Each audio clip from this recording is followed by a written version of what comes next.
Hello friends, आज हमारे पास एक स्कूल बस आई हुई है टाटा 2023। इसके अंदर लो पिकअप की एक प्रॉब्लम है और इसके अंदर हमने क्या मेन पॉइंट्स है आपको बताएंगे कि क्या फॉल्ट कोड, कस्टमर की कंप्लेंट क्या थी, आफ्टर स्कैनिंग जो फॉल्ट कोड थे उसके बारे में बात करने के बाद कैसे हमने इसको प्रॉब्लम को सॉल्व किया, आइए बता रहे हैं। सबसे पहले मैं आपके साथ कस्टमर की कंप्लेंट दिखा रहा हूँ। इसमें सबसे पहले कस्टमर की कंप्लेंट है लो पिकअप। उसके बाद रीजनरेशन शो हो रहा था, एक लाइट है रीजनरेशन से रिलेटेड, वो शो हो रही थी। और क्लस्टर मीटर के अंदर यहाँ वेलकम लिखकर आता है, यहाँ पे वेलकम, यहाँ पे डू मैनुअल रीजनरेशन लिखकर आ रहा था, इधर लाइट आ रही थी। ठीक है, इसके बाद जब हम लोगों ने स्कैन किया इसको, तो मैंने इसको जेल टेस्ट के स्कैनर के साथ काम किया इसके ऊपर। ओके, तो इसके अंदर जो मेरे पास कोड आ रहे थे वो मैं आपको स्क्रीन के ऊपर भी दिखा देता हूं। DEF regeneration switch after treatment SCR catalytic system low catalytic converter efficiency के एससीआर की जो एफिशिएंसी है वो लो दिखा रहा है। इट मीन्स कि हमारे जो एग्जॉस्ट सिस्टम में प्रॉब्लम है।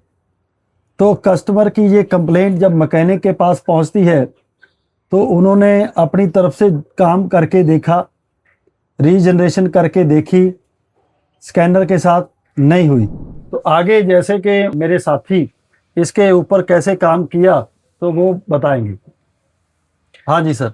तो सर ये मेरे पास एक गाड़ी आई थी जिसके अंदर हम लोग बात कर रहे हैं कि मेरे पास लाइट आ रही थी और उसके बाद मैनुअली इसे यहाँ से रीइनिशिएशन करने की कोशिश की गई स्कैनर के साथ, और मैनुअली दोनों बार रीइनिशिएशन करने के दौरान ये गाड़ी रीइनिशिएशन पकड़ती थी, छोड़ देती थी। तो बार बार ये एक दो बार हमने करके देखा, तो उसके बाद हमने इसका DP sensor, differential pressure sensor, जो कि हमारे पूरे सिलेंसर के अंदर आपके डीपीएफ से पहले और डीपीएफ के बाद लगाया जाता है, उस सेंसर के अंदर जब हमने उस सेंसर को खोल के देखा तो पूरी तरह से कार्बन चोक था वो।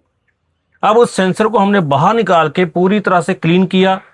क्लीन करने के बाद एयर वॉश किया उसे, दोबारा से उसे इंस्टॉल करने के बाद हमने इस गाड़ी को रीइनिशिएशन पे लेके गए। तो ये गाड़ी हमारी जस्ट 40 से 45 मिनट के अंदर पूरी तरह से ओके हो गई। इसके अंदर ऐसा है कि डेप्थ सेंसर के साथ लगी हुई पाइप्स चोक थी और डेप्थ सेंसर फॉल्टी था। तो मेन जो हमारा रीजनरेशन ना होने का कारण डेप्थ सेंसर से रिलेटेड प्रॉब्लम थी। तो आपके पास यदि इस तरह के व्हीकल्स आपके पास आ रहे हैं, बार बार रीजनरेशन करने के बाद भी वो व्हीकल रीजनरेशन नहीं ले रहा है, तो आप एक बार डेप्थ सेंसर की पाइप्स और डेप्थ सेंसर को क्लीन करके देख सकते हो। आज का हमारा जो काम था, मेन पॉइंट यही था कि रीजनरेशन फोर्सली करने के बाद अगर नहीं हो रही तो डेप्थ सेंसर देखा जाए और उससे रिलेटेड पाइप्स। Okay, thanks.